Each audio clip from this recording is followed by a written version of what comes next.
Magandang araw sa lahat. Maaari bang lahat ay tumayo para sa ating panalangin? Maaari mo bang pangunahan, Peter, ang ating prayer?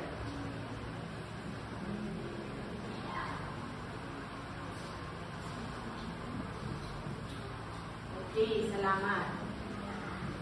Bago tayo maupo, tayo muna ay magmasid sa ating mga upuan, sa ating paligid. Kung mayroon tayong mga basura, maaaring ilagay pansamantala sa ating mga bag or sa bulsa ng ating mga bag.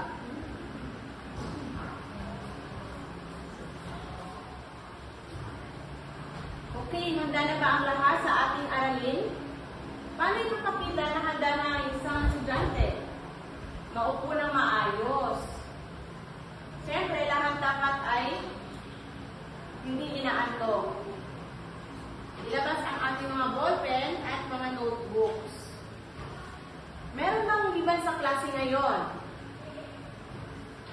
Okay, very good. Walang liban sa klase.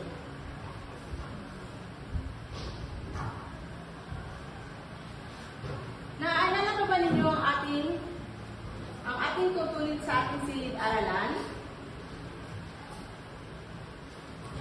Okay, Deezer, maaari mo bang basahin ang ating... Okay, magaling. Ibig sabihin, mayroon tayong mga natutunan sa ating mga nakaraang aralin. Ngayon naman, ay dadako na tayo sa ating gawain. Pinamagatang math titik. Panuto, pangkatin ang klase sa katatlo. Alamin ang katumbas ng letra ng mga numero mula sa ating alpabito at isulat sa papel ang nabuong salita at pagkatapos ay idikit ito sa pizarra. Okay, class. Eyes on the board. Meron ako dito inihandang halimbawa para sa inyo. Meron tayo dito numbers na mga numero na alamin natin kung ano ang mga katumbas ng mga letra. Number 13, letter M. Katumbas ng number 13 is letter M. Yung number 1, letter A. Number 8, letter H. Number 1, letter A. Number 12, letter L. Number 11, letter K. Number 9, ang katumbas nitong letra ay letter I. Number 20, letter D. At number 1 ulit ay letter A.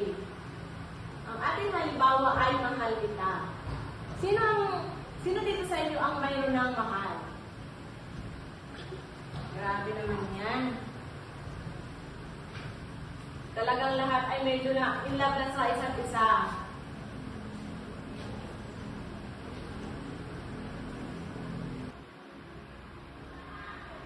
Okay, class. Ano-ano ay yung mga salitang nabuo? Group 1. Okay na ba? Okay. Group 2. Magaling. Group 3. Okay, very good. So, okay class. Base sa salita ay ating mga nabuo, ano kaya ang ating paksang tatalakayin ngayong hapon? Sino may idea dyan? Okay. Ang ating tatalakayin ngayong hapon ay tungkol sa ASEAN Development or Sustainable Goals.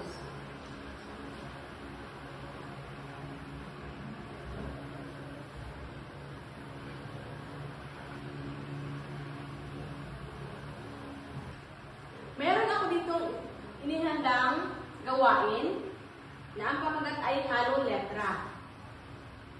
Papangkatin ko ulit kayo sa tatlo. Ito para sa isa, group 1. Ito sa group 2 at isa naman sa group 3.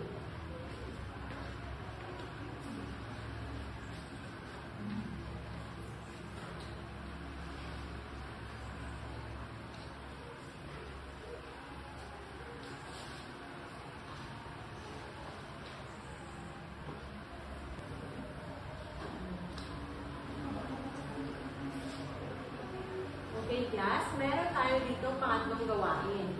Meron akong inihandang tatlong envelope para sa tatlong pangkat rin na tulad ng kanina. Ito para sa group 1. Ito sa group 2 at saka sa group 3.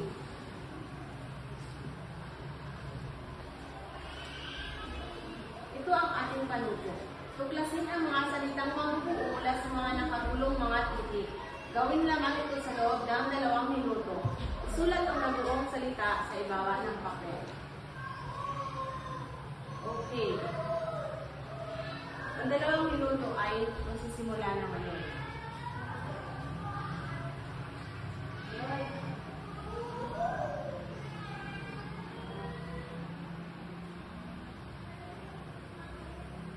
Okay, tapos na ba? Group 1.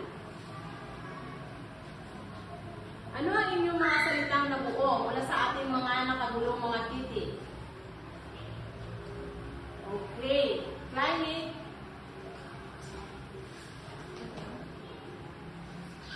Climate action. Okay, number 1. Ano ang inyong mga salitang nabuo mula sa mga nakagulong titik? Okay, tama. Climate action.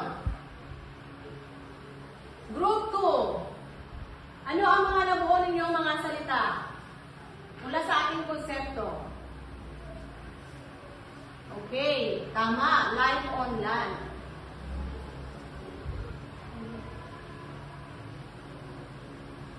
Life below water. Group 3 naman, ano ang inyong nabuong salita? Tama. Life on land. Okay. Dadako naman tayo sa ating mga layunin.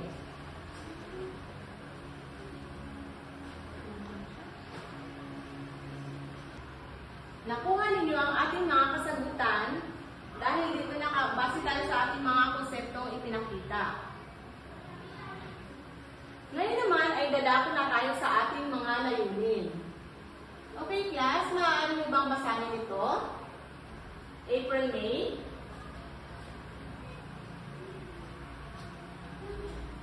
Basahin na malakas, April.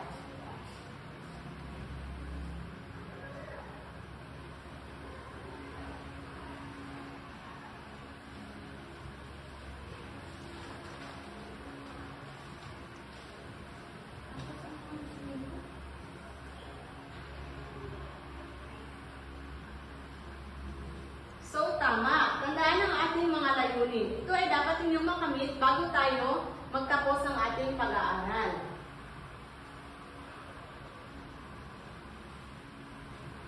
Meron akong mahalagang katanungan. Ellen Sophie, bakit kaya mahalagang malaman natin ang ating iba't ibang ASEAN Development Goals? Ano ba? Meron ka bang idea dyan? Bakit mahalagang alamin natin kung ano ang iba't ibang Bakit mahalagang malaman natin ang iba't ibang ASEAN Development Goals? Very good!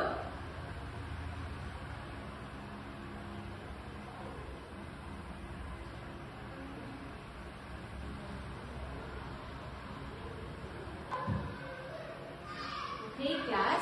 Meron ako dito inihandang gawain. Ang pinamagatan kong concept mapping.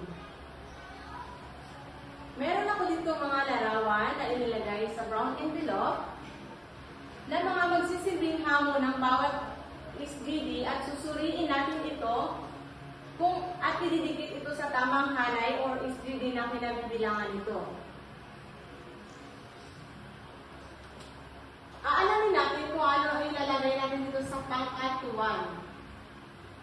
Sa pangkat 2 at saka sa pangkat number 3. Bibigyan ko lamang kayo ng 5 minuto. Okay, ang 5 minuto ay magsisimula na ngayon. Okay, class?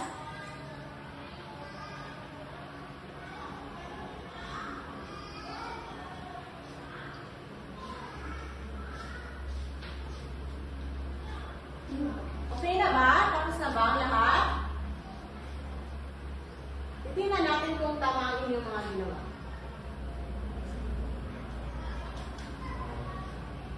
Okay, sa pangkat 1, so ang larawan natin dito ay nakapaloob sa climate action. Tama.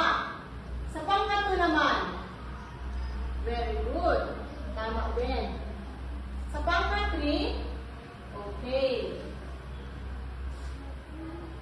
Magaling.